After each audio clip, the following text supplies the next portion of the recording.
warahmatullahi wabarakatuh. Waalaikumsalam warahmatullahi wabarakatuh. Bagaimana kabarnya hari ini anak-anak? Alhamdulillah, Bu. Ada yang belajar tadi malam? Ada, Bu. Belajar tentang apa? Materi Ibu. Tentang apa? Peradaban Osmani. Kita sekarang bagus. Sudah berdoa atau belum? Belum. Ya, di sini kita kelasnya siapa? Ali? Ali. Ya, Ali. Ibu minta bisa pimpin doa di depan. Di sini tadi, supaya teman-teman. Ya teman-teman, sebelum kita mulai pembelajaran, mari kita berdoa membaca surat ya dalam hati Quran kita.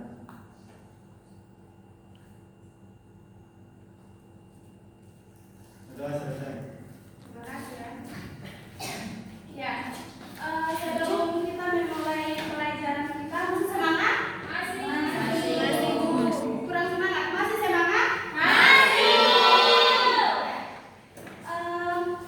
Sebelumnya ibu absen dulu. Salman Nurlatu, Nur Masitara, Sakit. Sakit ya? Ya Bu. Muhammad Emirlan, Hadir, Bu. Emal Musyairi, Hadir Bu. Ivana Rosoleman, Nila Rosaeli, Amelia Saifian, Ening Ahmadi, Hadir, Bu. Nesa Dilepati, Yasmin Fatimah, hadir Bu. Ipa Nurdiansyah, Hadir, Bu. Neisha Rabdullah. Hadir, Bu. Ya, yang sakit satu orang ya. Iya, Bu. Nanti kalau bisa pulang dari sekolah kalian jenguk teman kalian ya, supaya dia cepat sembuh, supaya dia semangat sedikit. Oke, hari ini sudah tahu kita akan belajar tentang apa? Ya, mengapresiasi peradaban Osmani. Sebelumnya sudah pernah belajar tentang ini? Ada yang tahu tentang atau sudah pernah dengar kata ini? Daulah Utsmani. Pernah? Iya, Bu. Apa itu Daulah Utsmani? Suatu dinasti di Turki. Ya. Daulah Utsmani adalah dinasti yang didirikan oleh Osman I atau putra Ertugrul. Nah, jadi asal usul Daulah Utsmani. Asal usul Daulah Utsmani. Nah, Daulah Utsmani itu dari suku Kai Turki. Nah, suku Kai adalah kelompok nomaden Turki Oghuz yang bermigrasi dari Asia Tengah ke Anatolia pada abad ke-13 mengikuti invasi Mongol. Pemimpin legendaris suku Kai yang memperoleh wilayah di barat Anatolia dari Kesultanan Seljuk sebagai imbalan atau jasa militernya. Osman I adalah putra Ertugrul yang mendirikan Kesultanan Osmani pada tahun 1299 Masehi. Menjadi cikal bakal Daulah Utsmani yang berkuasa selama 6 abad. Kalau 6 abad berarti berapa? 600 tahun. Ya, pintar sekali. Kita beri aplaus dulu. 1 abad 100 tahun. Berarti kalau 6 abad 600 tahun. Nanti diperhatikan, nanti ada tugas kelompok, bukan tugas kelompok, nanti ada diskusi kelompok ya. Kemudian Osman Bey pendiri dinasti. Nah, Osman Bey lahir sekitar tahun 1258 di Anatolia. Di Anatolia apa? Barat. Ia adalah seorang putra Ertugrul Gazi, pemimpin suku Turkmen Kai yang mengabdi kepada Kesultanan Seljuk. Kemudian pendirian Kesultanan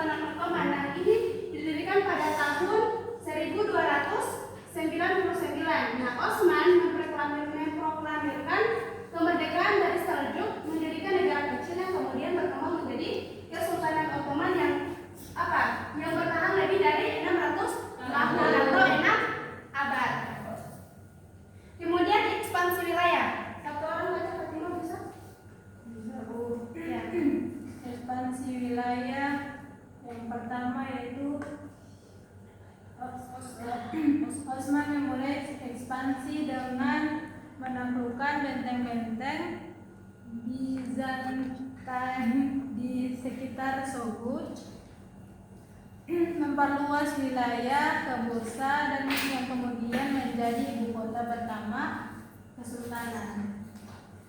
Ya.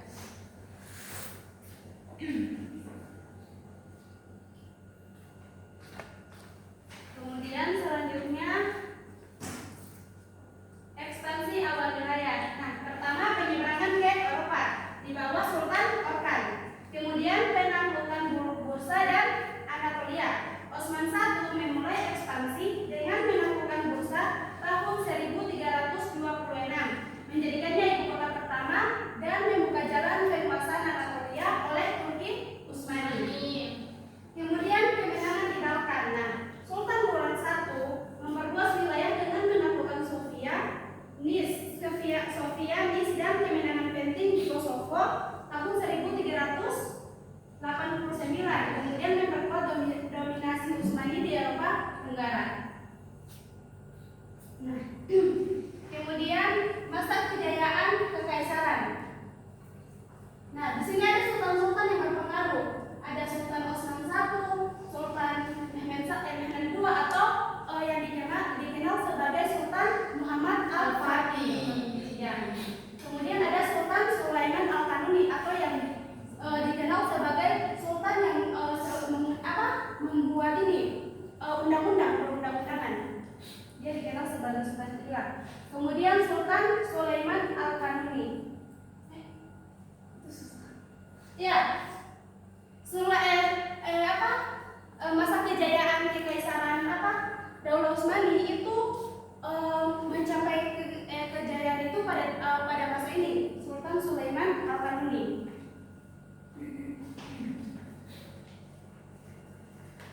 Kemudian sistem pemerintahan efektif. Nah, ini ada struktur pemerintahan Daulah Utsmaniyah, di mana sistem pemerintahan Daulah Utsmaniyah dikepalai oleh sultan yang memiliki kekuasaan penuh, dibantu oleh sadrazam atau perdana menteri dan wakil imperial. Nah, kemudian sistem administrasi provinsi. Nah, pembagian wilayah menjadi eyalet atau provinsi yang dipimpin oleh beylerbey, menciptakan desentralisasi efektif namun tetap terkontrol oleh pusat.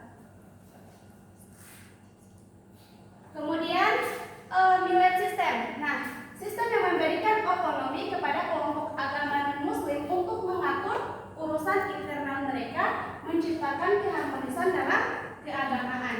Sampai sini paham? Paham, Bu. Atau Ibu menjelaskan terlalu cepat? Tidak, Bu. Pas ya? Oke. Kemudian kemajuan ilmu pengetahuan. Nah, Demirwan boleh baca ya di nomor 1 perkembangan pendidikan dan sekolah. Bisa baca? Bisa, Bu. Perkembangan pendidikan dan sekolah. Daulah Utsmaniyah mendirikan madrasah dan universitas yang menjadi pusat pembelajaran yang menghasilkan cendekiawan dalam berbagai bidang ilmu pengetahuan. Sudah, Bu. Ya. Kemudian ada kemajuan bidang kedokteran. Hijab bisa baca?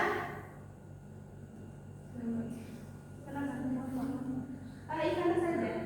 Karena bisa. Yang ini kemajuan bidang kedokteran. Yang baik yang pertama yaitu dokter-dokter Utsmaniyah mengembangkan teknik pengobatan baru, rumah sakit modern, dan karya-karya medis yang diterjemahkan ke berbagai bahasa. Ya, Bu. Kemudian ada apa? Arsitektur dan seni. Siapa yang baca? Saya, Bu. Ya. Boleh. Yasmin. Nanti setelah izin lagi. Arsitek Utsmaniyah menciptakan masjid, jembatan, dan istana dengan teknologi konstruksi canggih yang memadukan berbagai pengaruh budaya. Sudah, Bu. Neneng bisa baca? Bisa, Bu.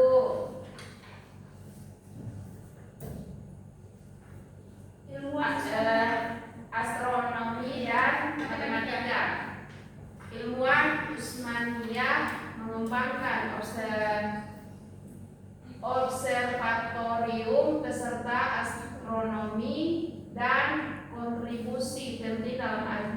aljabar, geometri, dan Geometri dan trigonometri. Yang ketiga, warisan dan pengaruh. Nah, dalam apa? Daulah Utsmaniyah, dia memiliki beberapa warisan dan pengaruhnya.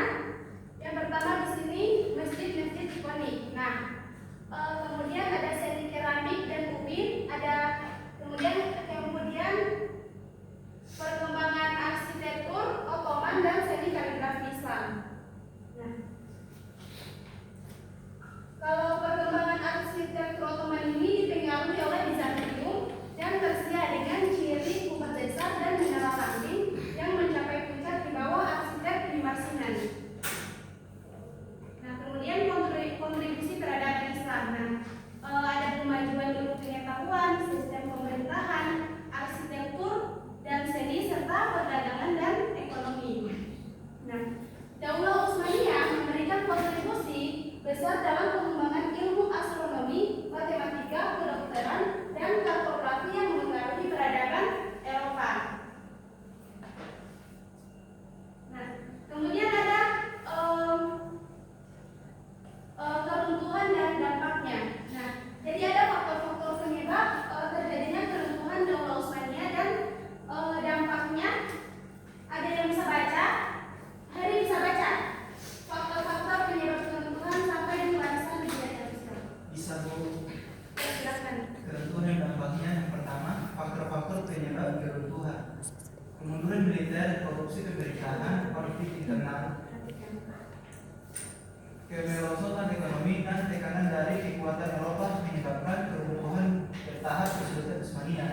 Yang kedua, proses disintegrasi kekaisaran, hilangnya wilayah secara bertahap, pemberontakan nasionalis dan kekayaan dalam Perang Dunia I menjadi titik kritis dalam proses kehancuran kekaisaran. Yang ketiga, dampak politik regional, pembentukan negara-negara baru di Timur Tengah, perubahan peta politik, dan munculnya nasionalisme Arab menjadi konsekuensi langsung dari keruntuhan Utsmaniyah. Yang keempat, warisan budaya dan sosial. Meskipun runtuh, pengaruh budaya, arsitektur, dan sistem administratif Utsmaniyah tetap bertahan hidup khas wilayah kekuasaannya hingga saat ini. Nah, ya, makasih. Nah, jadi ini yang menyebabkan atau faktor-faktor yang menyebabkan keruntuhan Daulah Utsmaniyah. Apa yang pertama? Kemunduran militer, kemudian korupsi pemerintahan, kemudian konflik internal. Ada juga kemerosotan ekonomi.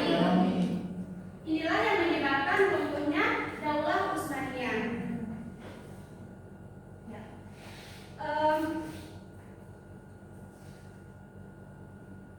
Jadi di sini maaf ya tadi Ibu sudah lupa menjelaskan metodenya sebelumnya. Jadi nanti ada setelah Ibu jelaskan ini kan sudah selesai. Nah, nanti ada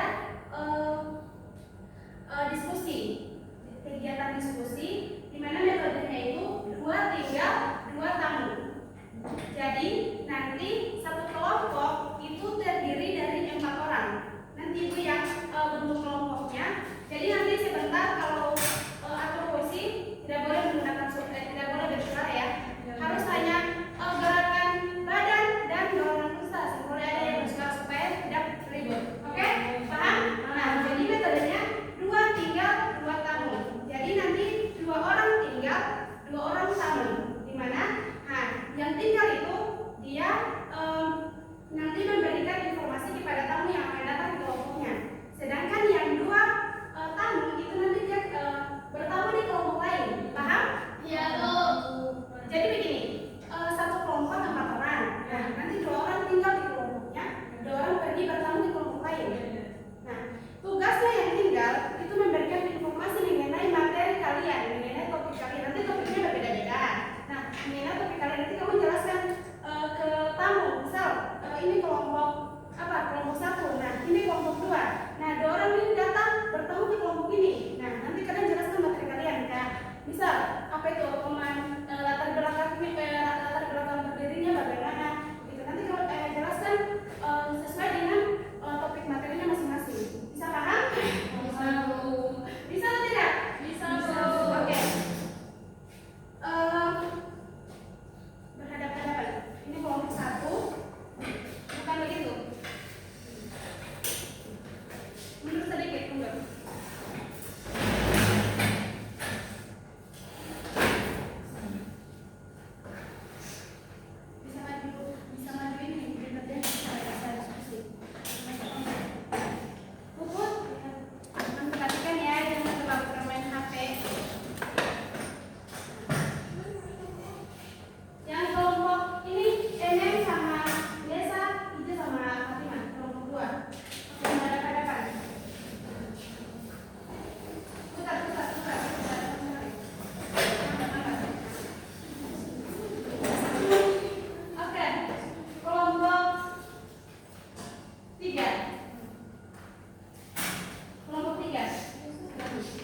Oke. Kelompok pertama membahas tentang faktor utama yang menyebabkan berdirinya Daulah Utsmaniyah. Faktor utama yang menyebabkan berdirinya Daulah Utsmaniyah.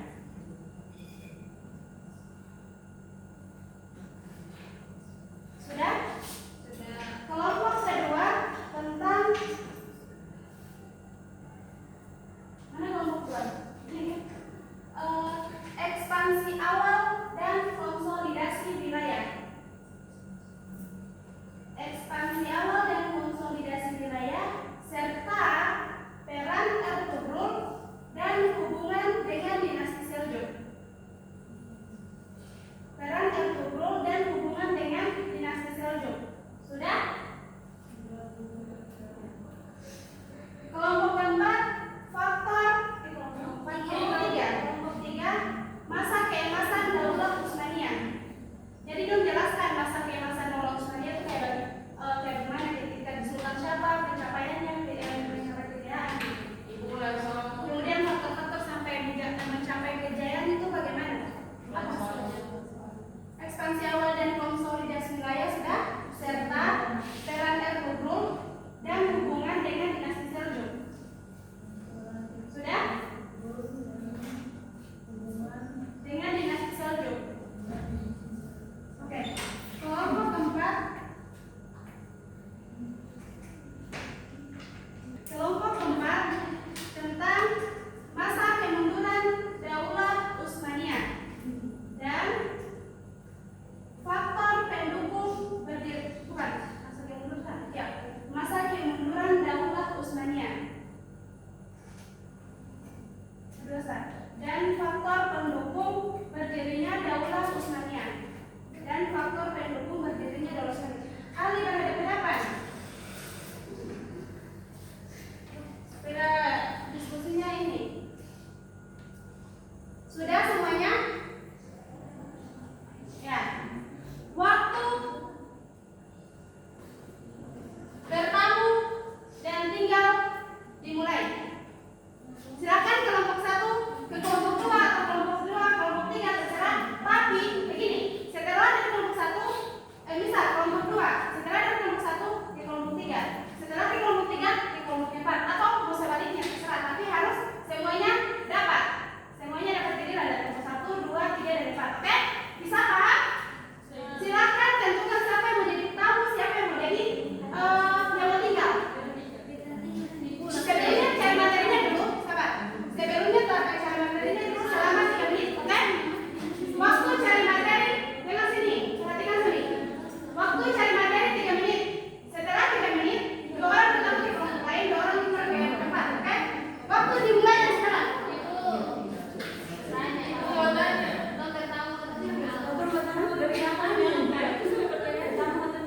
Tanya, di sini ke materi tentang materinya nanti dong bisa jelaskan materi kalian tentang apa. Terus informasi yang kalian dapat dari kelompok ini catat. Baru nanti sampai di kau punya kelompok jelaskan. Gitu. Dari kelompok ini dapat tentang informasi tentang ini. Dapat dari kelompok ini tentang ini. Faktor berdirinya begini gitu. Bisa? Bisa paham? Oke. Sudah dapat materinya? Sudah diskusi tentang materinya masing-masing? Apa? Bertanya tadi kan bertamu nanti dong memberikan informasi per dong katanya catat nanti terus nanti misalnya kalau yang jadi jaga rumah Nah, kalian kasih informasi lagi. Nanti dia datang, mereka datang terus tanya. Di sini dan tanya dong materinya tentang apa. Nah, nanti kayak macam wawancara gitu. ya paham Nanti misal faktor berdirinya Daulah Utsmaniyah. Apa yang melatar belakanginya? Apa faktor pendukungnya begitu? Oke, bisa? Nanti pertanyaannya singkat-singkat saja, jangan sampai kayak ini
awal dan konsolidasi wilayah dan peran Ekstrubul dan berhubungan dengan dinasti Salju.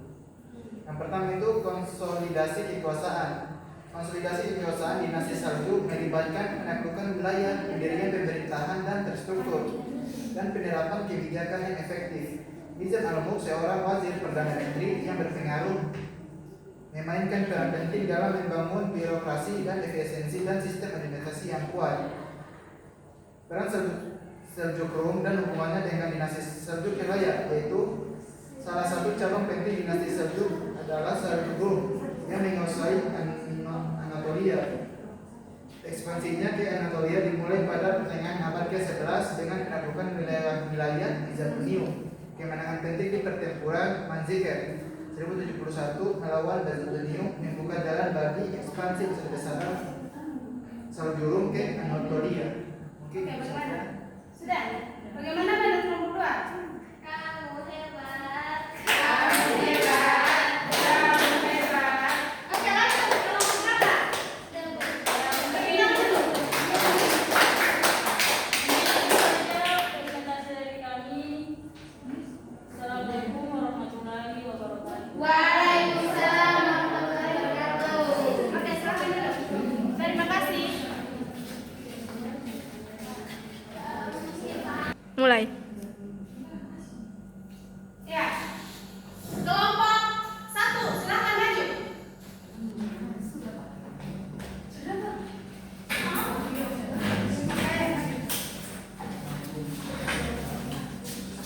Yang lain menyimak ya supaya ketika pas begini, pas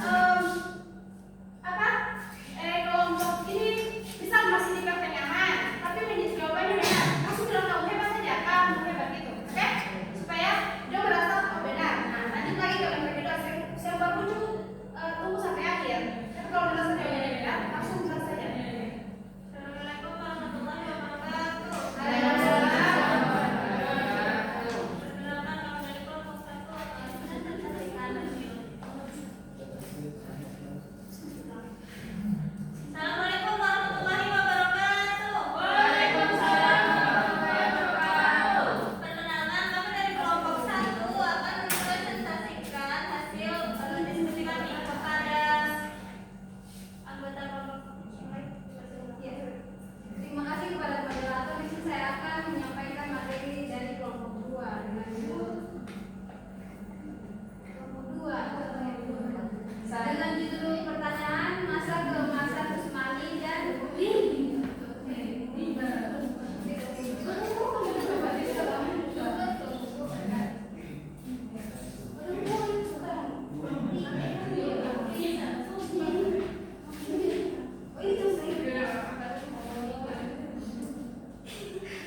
maaf ada kesalahan. Kelompok 3 dengan pertanyaannya masa keemasan Utsmani dan kemudian faktor-faktor yang mencapai kejayaan.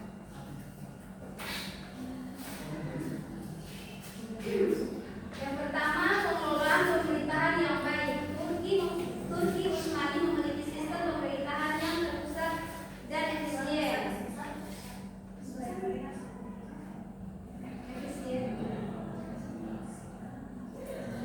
Memungkinkan mereka untuk mengelola wilayah yang luas dan beragam. Yang kedua, menggunakan ilmu pengetahuan dan budaya. Yang ketiga, Oke, lanjut. terima kasih. Oke, selanjutnya saya akan menunjukkan dari kelompok 3. Dua dengan judul materi ekspansi awal dan konsolidasi wilayah dan peran Ekstrubul dan hubungan dengan dinasti Salju. Ekspansi awal dan konsolidasi wilayah Kesultanan Utsmaniyah merupakan fase penting dalam sejarah awal kekuasaan mereka yang sangat dipengaruhi oleh perang Ertugrul dan hubungan dengan dinasti Salju. Berikut penjelasan secara ringkas dan terstruktur. 1. Latar belakang Ertugrul dan hubungan dengan dinasti Salju. Yang pertama, Ertugrul adalah ayah dari Osman, pendiri Kesultanan Utsmaniyah. Yang kedua, ia adalah pemimpin suku Kai, salah satu cabang dari suku Oghuz